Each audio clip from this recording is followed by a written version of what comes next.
قرآن کو سمجھتے چلو. قرآن کتاب ہدایت ہے. جب کتاب ہدایت ہے تو ایک جملہ میرا سنتے جاؤ. اب ذرا میں ان پڑھے لکھے نوجوانوں کو متوجہ کر رہا ہوں, بزرگ میرے مخاطب نہیں ہیں, جن کا تعلق کالجوں سے اور یونیورسٹی سے. مجھے بتلاؤ کہ کتاب بڑی ہوتی ہے یا موضوع بڑا ہوتا ہے؟ ایک سوال, ذرا سی بات تو ہو جائے نا ان طالب علموں سے بھی, کالجوں کے اور یونیورسٹیوں کے. مجھے بتلاؤ کہ کتاب بڑی ہوتی ہے یا موضوع بڑا ہوتا ہے؟ موضوع بڑا ہوتا ہے. یہ طالب علم جو بیٹھے ہوئے ہیں نا سامنے, وہ کہہ رہے ہیں کہ موضوع بڑا ہوتا ہے. اچھا بھائی سچی بات بھی یہی ہے. موضوع سیاسیات, سماجیات, معاشیات, تاریخ, جغرافیہ, علم الحیوان, علم الانسان, منطق, فلسفہ, موضوع گنتے جاؤ, اور ہر موضوع پر ہزاروں کتابیں لکھی گئیں. اگر ایک کتاب سے موضوع کا حق ادا ہو جاتا تو ضرورت نہیں تھی دوسری کتاب کی. اگر ایک کتاب سے کسی موضوع کا حق ادا ہو جاتا تو ضرورت نہیں تھی دوسری کتاب لکھنے کی. کتابیں آ رہی ہیں اور یہ دلیل ہے کہ موضوع بڑا ہے, کتاب چھوٹی ہے. اگر قرآن کوئی موضوع معین کر دیتا تو قرآن چھوٹا ہو جاتا, موضوع بڑا ہو جاتا.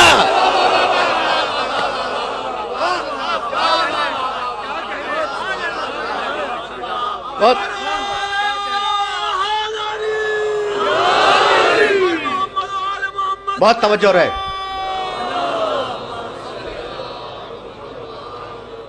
بھائی دیکھ رہے ہو نا, اگر کسی ایک کتاب, یہ میں ان نوجوانوں کو ہدیہ کر رہا ہوں یہ جملہ, جو پوچھتے ہیں بار بار پوچھتے ہیں کہ بھائی قرآن کا کوئی سبجیکٹ ہی سمجھ میں نہیں آتا, کبھی ادھر کی بات ہے کبھی ادھر کی بات ہے.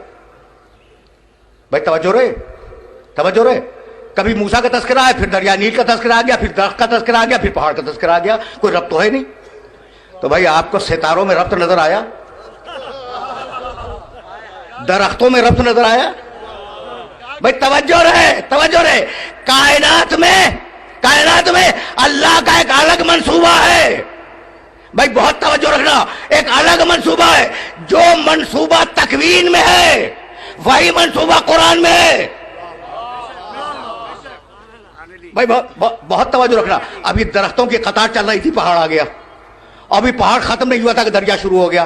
تو کبھی تم نے کہا کہ بھئی یہ درختی درخت ہوتے, یہ بیچ میں پہاڑ کہاں سے آ گیا؟ پہاڑوں کو ایک طرف رکھ دیتا, درختوں کو ایک طرف رکھ دیتا, سارے دریا ایک طرف کر دیتا. نہیں, جس کی جہاں ضرورت ہے وہاں رکھا.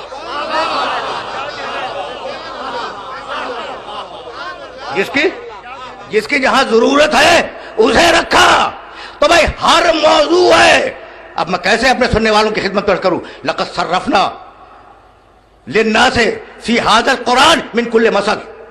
لقد صرفنا للناس فی ھذا القرآن من کل مثل. اور اس کو ذرا سی لفظ کی تبدیلی کے ساتھ بھی فرمایا ہے, وَلَقَدْ صَرَفْنَا فِي هَذَا الْقُرْآنِ لِلنَّاسِ مِنْ كُلِّ مَثَلٍ. دونوں طریقوں سے آیت آئی ہے. ایک 17ویں سورے میں ہے اور ایک 18ویں سورے میں ہے, سورہ بنی اسرائیل اور سورہ کہف. ہم نے اس قرآن میں سب کچھ بیان کر دیا. ہم نے اس قرآن میں سب کچھ بیان کر دیا. بھائی یہاں تک میرے ساتھ آ گئے ہو نا کہ ہم نے اس قرآن میں سب کچھ بیان کر دیا.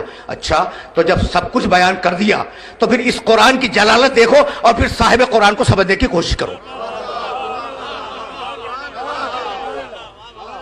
بہت عجیب و غریب آیتیں ہدیہ کروں گا, اور یہ آیتیں اگر پہنچ گئیں تو میری آج کی محنت سوارت ہے. سب کچھ ہے قرآن میں, اور لانے والا ایک ہے. لانے والا ایک ہے. اللہ نہیں آیا تھا کہنے کہ یہ میری کتاب ہے اسے مانو. جبریل براہ راست میرے پاس نہیں آئے تھے. میرے نبی نے کہا یہ اللہ کی کتاب ہے, میں نے مانا. تو اگر نبی کچھ کہہ دے تو اسے مانو. بتلاؤں دلیل بتلاؤں؟ بھائی سورہ حق کا 69واں سورہ قرآن مجید کا, انہو لقول رسول کریم. بھائی سننا یہ قرآن بھائی عجیب و غریب بات ہے. یہ قرآن رسول کریم کا قول ہے. کیا عزت دی ہے اللہ نے اپنے محمد کو. نہیں بھائی اب تو میں روکوں گا. دیکھو مجھے جانا تھا آگے, لیکن آف دا ریکارڈ ایک جملہ سنتے جاؤ. انہو لقول رسول کریم. محمد کون؟ کریم. رسول کریم. ٹھیک ہے نا. کیا سورہ انفطار کی آیت بھول گئے؟ یا ایھا الانسان ما غرک بربک الکریم. انسان سمجھتا کیوں نہیں تیرا رب کریم ہے. رب کریم، محمد کریم.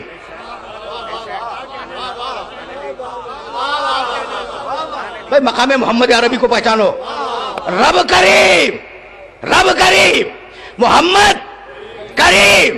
اور سورہ واقعہ انہ لقرآن کریم. اللہ کریم، اللہ کی کتاب کریم، اللہ کا محمد کریم. اب ان تینوں کی نمائندگی کون کرے؟ مجھ سے نہ پوچھنا، ان سے پوچھنا جو کہتے ہیں کرم اللہ وجہہ.